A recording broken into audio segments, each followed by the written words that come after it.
Bagfuel, baby. Yeah, what's up with the Boom Bap now, man? The Boom Bap Great music. place, man. Look where we're at, man. Like the most. People think there's no money in the Boom Bap, Oh, they wrong. Idiots. this is what I'm saying. So they think that there's no money. I don't even like in calling the it boom bap, bro. It's traditional hip hop, man. Yeah. Like we come from the whole time hip hop existed until about 2000 and I gotta word this. No, way before that. I would say until Atlanta took over, hip hop was like boom bap. That was like the whole sound, and then it changed. Even like let's keep it real. The West Coast shit, a lot of it is boom bap. Like NWA was boom bap. Yeah, Dr. Dre, the shit, Chronic is yeah. boom bap. Because there was breakbeat drums. Yeah. So like that's just to me traditional hip hop, man. And now look at like all the years. All right, there's a phase in New York hip hop where it was motherfuckers were calling it struggle rap too, and that was disrespectful. That's right. Okay. But there was I an hated era, that right? shit though. It was the era between That they called it that. between selling CDs and iTunes really taking off. Yeah. That was the era. And me and Term, Sky Zoo, Guys, let me think. There was a whole. Who else was there's a like part few of of that? y'all in that. It was a few of us that were holding it down when people were looking the It other was way kind of quiet. Like on the real it was hip-hop. while New York rappers were trying to make it in the club, and none of them pulled it off. No disrespect at all, but like there was a lot of. I gotta be careful who I call out on this one. I know. I'm not gonna say no names. Don't say no, But because there I was know a lot of major label deals given out in New York City to underground rappers, and they tried to make club records, And it didn't go nowhere. and it didn't go nowhere. And look, everybody came back to doing what we stayed doing the whole And now look time. at Griselda, and now look at all these things that came out of that era. Sean Price is the god with all this. Right. Rest in peace. He fathered this whole shit. Shout out to Rock Marciano. He's one of them. Rock Shout out to Marci. Alchemist. Al. That's the whole umbrella now. I get 200 songs a week now of dudes trying to make that kind of style music. Yeah. And those cats are 38 trying to make club Special. records. 38 special. So, Shout out to it's so 38 many Special. dope artists now that came back to the traditional sound and are winning only with the traditional sound. And for us, we just sitting here like, Even like you got Watching Little because- Yachty making fucking. But why like, do you loop think that? records But now. where they It's winning crazy. that? Where's the money coming from? Is it Merch, coming from okay? This one- Placements from all that. Do you think if you make that style of music, right? Because with that style of It's music. called hip hop. Yeah, no, but that style of hip hop, that original style seems to come with the component of selling merch. And a lot of people are making high six figures just doing that. It's real fans though. They show up to the shows. I mean, but Yeah. if that's the case, you're gonna have people streaming wanting to. artists ain't selling out shows by it's themselves. not only merch, but the thing is like when you have real, like not just followers, but like actual supporters, those people are dying to spend their money with you because there's so much whack shit. They wanna and they're feel part just of the zoned movement. in on you. That's why I like Bandcamp so much. Like people used to diss Bandcamp because they thought it was some corny shit. And now the biggest artists are like, check out my Bandcamp because you're realizing that you drop something on Bandcamp, it goes right to your text. I'm texting you, yo, my new shit came out. You just giving me $20. That's thousands of people giving me $20. You know how long it would take for you to make $4,000 off streaming? You got to get 1 million streams from Spotify to make 4 bands. I make 4 bands like that on Bandcamp.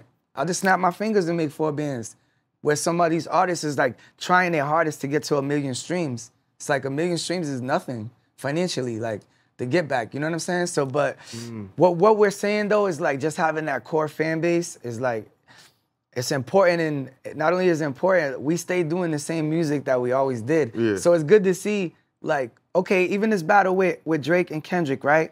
You notice that on Family Matters, like the third beat was like a boom bap beat. You know this Kendrick record, he had an Alchemist joint.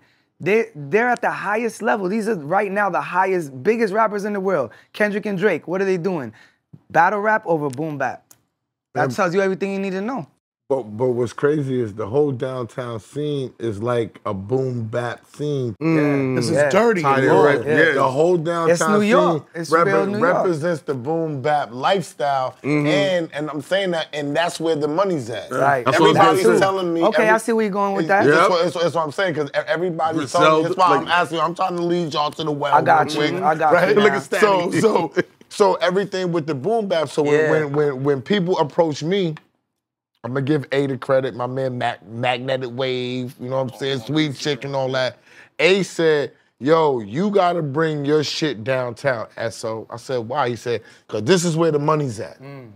people love you and they appreciate you more downtown, and they're willing to pay downtown because this is where the money's at. Gotcha. So being that the boom bap lifestyle, everybody thought that there was no money in it. This is why I'm saying that. They thought. But when you go downtown, it's still the whole lifestyle. That's the whole party scene.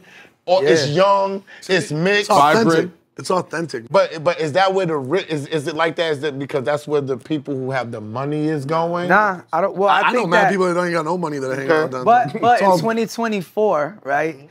I get what he's saying though. In 2024, there's some people now that supporting Boom Bap that wasn't when there was no money in it. We see you though. Yeah, in 2000. That's what I'm saying. In 2011, when it was just me, Statik, Sean Price, Skazoo, and a couple others, it wasn't really that much money in it. We were doing it because we love it, but we stayed doing it all the way till now. Then the next wave came. It was 2010 when you got Freddie Gibbs, Action Bronson, Mac Miller, Joey Badass. That whole wave that came out, like that shit brought it to another level and made it fresh again. It did. And now I'm meeting kids like Corday and Lord Sco and these dudes that are like, yo, I grew up listening to you when I was 5 years old.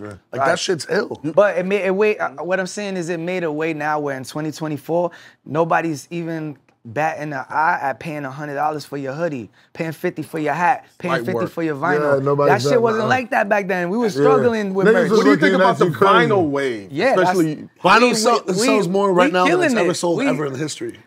We loving this shit because this is what we do. But it's selling, but people that don't even know record pool and they don't even play it. Nah, right? they're hanging it up on the wall. They're putting it in their crate. How many vinyls you moving?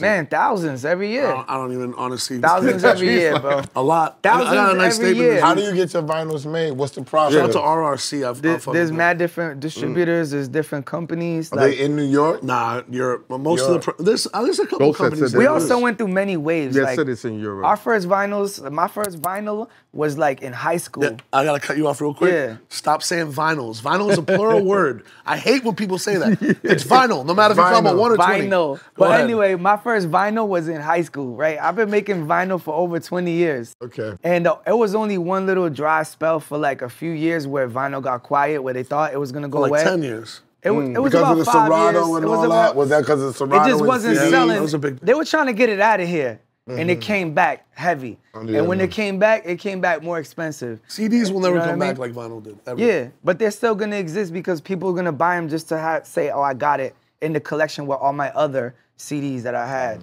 Like, you know what I mean? They call them like heirlooms. They're selling tapes now again. Do you think that because when it wasn't booming, right?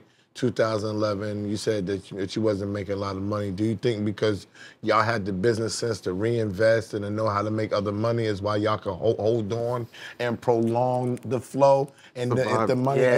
just for the record, no one ever said we weren't making money in 2011. Okay. But, no, I'm saying Boom Bap wasn't... I'm talking about Boom Bap. No, I'm saying Boom Bap itself wasn't selling $100 I'm going based upon what I'm just going based upon what he was saying. It was, like I said, the South took over. We've been getting money for a long time, but I was speaking on more like people will pay 50 for a vinyl, whereas 10, 15 years ago, they wasn't even trying to pay the 30. Like, it's just 100 for a t-shirt now, 50 for a hat. You know, it's just the merch game is... 150 for like a hoodie. 150 for... The merch game is better now for underground. You know what we got?